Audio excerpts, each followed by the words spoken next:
Fresh from the field. That's our slogan here in produce. Hi, I'm Zeke, short for Ezekiel. I'm the assistant produce manager here at Barnaby's. Yeah, I know, it sounds like an Amish name, right? Well, it is. I was raised Amish until my 16th birthday, when Rumspringa began. When it was over, I decided to stay. For those of you that don't know what Rumspringa is, it's a period of time which Amish teenagers, usually between the ages of 14 to 21, depending on the community, are allowed to act like the English, normal people, so to speak. They're allowed to ride in cars, listen to music, drink, smoke, have sex, and basically do anything the English can do. Then on their 18th or 21st birthday, again depending on the community, they can decide whether they want to live amongst the English for the rest of their life or return to their Amish ways. I chose to stay. Being that I was raised Amish and know a lot about farming fruits and vegetables and things of that sort, this was the perfect job for me, and I love it.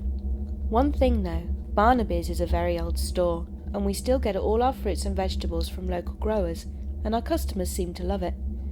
I like my job and the people here, but there's something off about this place. It scares the crap out of me sometimes. I've heard all the stories, the fight over a turkey, the Indian burial ground thing, the incident with the Pepsi truck, etc. My jobs include putting through orders, price changes, setting up displays, and basically anything the manager can do. So when she's not here, there is someone else to do it. All produce associates are responsible for filling the department, cleaning the shelves and baling cardboard, which leads me to my story. It was the end of March 2013, right before Easter, and we were busy as hell. People were buying everything. We were stocking the shelves left and right, which created a lot of cardboard to be baled.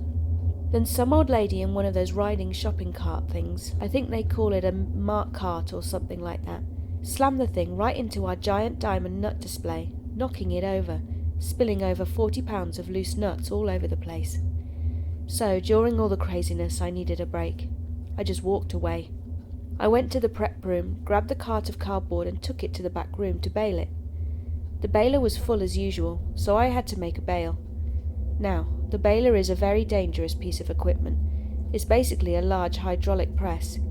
You throw the cardboard into the chamber below, close the safety gate, hit the down button, and a large metal press comes down and crushes the cardboard. When the chamber is full, you have to empty it, hence the phrase, make a bale. I saw the QA guy, Stephen, roaming around back there. I asked him to give me a hand. He didn't think it was funny, but that's a different story. He agreed to help me and grabbed a pallet to put the bale on. I grabbed the baling wire and started to wrap it around the bale. Now, baling wire is a very thin piece of wire and has been known to break. We finished wrapping the bale, put the pallet in place, closed the gate, hooked up the chain so the bale would eject, and hit the up button. Stephen and I stepped to the side. Anyone who has worked in the grocery business for more than a week knows to stay clear of a bale being made. Well, apparently no one told Stephanie, the deli manager. She walked by just as the bale was ejecting. One of the wires snapped, came flying back fast and hit her directly on the side of her face, right over her left eye, and slicing her diagonally across her face. She fell to the ground screaming and grabbing her face, blood pouring through her fingers. Stephen and I ran to help her.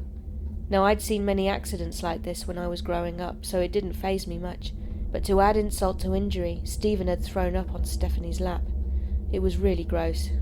I moved her hands. It was a bloody mess, like something from a bad 80s horror movie. Her eye was hanging out of its socket, and her nose ripped completely off, as well as her right cheek. The left side of her face was hanging down, exposing tissue, bone, and the empty eye socket. Most of her teeth were knocked out too. She was screaming frantically, kicking her legs out all around. She nailed Stephen right in his man parts. I snickered a little bit. He was useless at that point. She started gasping for air, and her one eye rolled back in her head. Then she passed out, blood still gushing everywhere. I thought she had died.